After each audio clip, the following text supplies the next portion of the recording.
اگلا سوال ہے ندیم اللہ صاحب کا، کہتے ہیں کیا ہم کوئی غیر محرم لڑکی کو گھر میں کام کرنے کے لیے چھوٹی سی عمر سے رکھ سکتے ہیں اور اس کا ہمارے بچوں پر بعد میں اثر پڑتا ہے؟ مولانا اس پر روشنی ڈالیں۔ دیکھیے یہ مسائل ہیں، اس میں کوئی شک نہیں۔ ہمیں تو چاہیے کہ ہر شخص اپنا کام خود کرے، اور اس قسم کا جو تصور آپ نے دیا ہے اس میں کوئی شک نہیں، بہت کچھ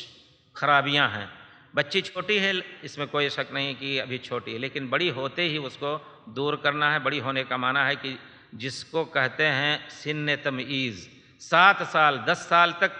جیسے کہ کہا گیا صلاۃ کو واجب ہے پڑھانا، اسی طرح اور دوسرے احکام کی پابندی بچے پر ضروری ہے۔ خود بچوں کے بارے میں پیارے رسول نے جو فرمایا، میں نے جو حدیث شریف پڑھی ہے اس کا آخری ٹکڑا یہ ہے کہ آپ نے فرمایا کہ جب 6 سال کے ہو جائیں تو ان کو صلاۃ پڑھنے کا حکم دو، 10 سال کے ہو جائیں نہ پڑھنے پر ان کو مارو، وَفَرِّقُوهُمْ فِي الْمَضَاجِعِ، اخلاقی تربیت کے لیے ایک جگہ 2 بھائیوں کو بھی نہ سونے دو۔ دیکھیں کتنی بڑی بات پیارے رسول نے کس چیز کا اشارہ فرمایا۔ شریعت کا قانون ہے کہ جہاں کسی چیز سے شبہ ہوتا ہے برائی کا، غلط نظر اگر کہیں برائی کی طرف لے جاتی ہے تو وہ نظر بھی حرام اسی وجہ سے کی گئی ہے کہ غلط نہ دیکھیں، مسلمانوں کو حکم دیا گیا۔ تو لے دے کر کے مسئلہ یہ نکلا کہ ہم مسلمانوں کو چاہیے کہ کم سے کم اپنے گھر میں خود کام کریں، نہیں تو ایسی بچی کو پالیں جس کو دودھ پلایا ہو ماں نے، اور دودھ پلانے کے بعد صرف یہ نہیں، ہمارے یہاں بھی ایک بچی نے دودھ پلایا، ایک لڑکی نے دوسری لڑکی کے بچے کو، رات دن میں شعور دلاتا ہوں کہ تمہاری بہن جیسے وہ یحییٰ اس کا بھائی ہے، اسی طرح تم بھی بھائی ہو۔ شعور دینا بھی ضروری ہے تاکہ شعور کے ساتھ پلیں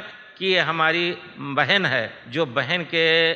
عاطفے اور جذبے سے بڑے ہوں گے تو انشاءاللہ کوئی غلط کام نہیں ہوگا۔ اس وجہ سے آپ کا سوال یہ رہا کہ ایسی لڑکیوں کو گھر میں رکھنا غلط ہے، یا پھر ایسی بڑی عورتوں کو بھی رکھنا غلط ہے جن سے شوہر بھی غلط متاثر ہو سکتا ہے۔